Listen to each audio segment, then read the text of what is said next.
So those are how you do clutches. And like I said, you can do kind of any shape. You can make them a rounder shape. Let's do a little blue one, and I'll do one more clutch and then we'll move on. But the blue one I'm going to do in kind of a more of a rounder shape. So I'm going to make kind of a round bottom and then bring it up like this. And then on the top, I'm going to round out the top a little bit. Now, if it doesn't look completely round, you can pick it up and kind of shape it like that. And now I'm going to use another one of my tools that you're going to wonder. Now, this is a little grater. Now, let me explain my tools. I buy sometimes the tools that you need, but I go to the dollar store a lot because at the dollar store, you can get just a wide variety of different things that make patterns or textures, and they cost $1. So they're way worth going and just kind of walking around and experimenting. So this is just a grater, and you can take this, and I'm going to lay my fondant right on top of it and press down a little bit like this, not too hard because I don't want to get it too embedded. And you can see it makes a little texture. Nice. And I'm going to do it on the other side, and it's going to do the same thing. It's going to do a little texture. And then I'm going to take it and fold it over. So now you see this is a different shape clutch. So you can really, with these, it's so easy to do different shapes. You can just play with it and figure out what shape you like and make all kinds of different purses. So that's the clutch. So now let's do a Louis Vuitton purse. Now we all know the Louis Vuitton purse is about this kind of brown color. I mixed just a chocolate brown with a little bit of white to get this color. And these are a little bit more freehand because they're stand-up purses, and Louis Vuittons come in all shapes and sizes. So what I do is I kind of go online and I look at different ones and then decide, okay, I'm going to do, you know, a shape like this.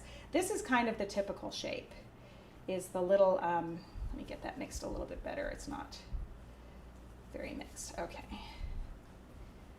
So also, let me just say, when you're doing your purses, you have to remember these are going to be cupcake toppers. So, you know, the typical top of a cupcake is about that big. So you don't want to make a purse that's, you know, this big because it's going to just overpower your cupcake. They want to be kind of delicate little purses that go on top. So this is going to be the little Louis Vuitton that looks like this, okay?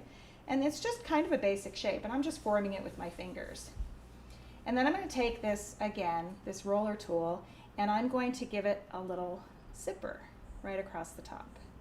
So that looks like it's got the little zipper opening that's on there.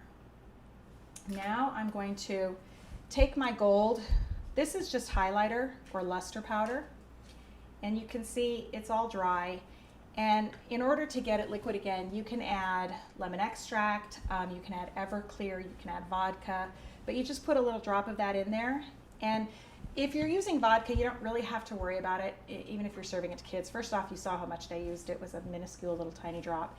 And it evaporates. It leaves the paint on the luster dust on the purse, but it evaporates, so there's actually no real vodka in it. But if you're a stickler, you can use lemon extract. The reason I don't use lemon extract is because it evaporates like that. So you're constantly adding because it dries out so quickly. So I like to use vodka or Everclear because it gives it doesn't dry out quite so quickly.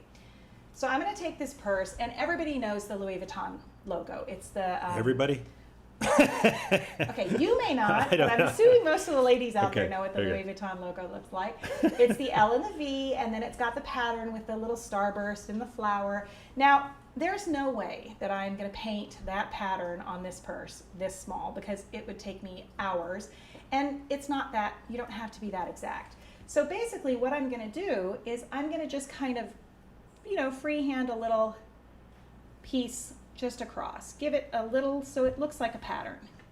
And I'm not doing anything except making little kind of squiggles on here because this is so small that anybody who sees it, they're going to recognize it immediately as being a Louis Vuitton without actually seeing all the little actual logos. Little tiny blobs, kind of freehanding them on. And I would do that all the way around. Now you can see, if you can get in close, there really is not that much detail in there. It's just little blobs.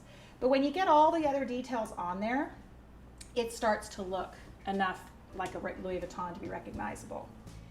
So I'm going to take a little bit of the brown and add a little bit of the white and mix it together to make the tan, because the Louis Vuitton has tan straps on the brown base. So I want to mix some of that together to get a little bit of a tan color.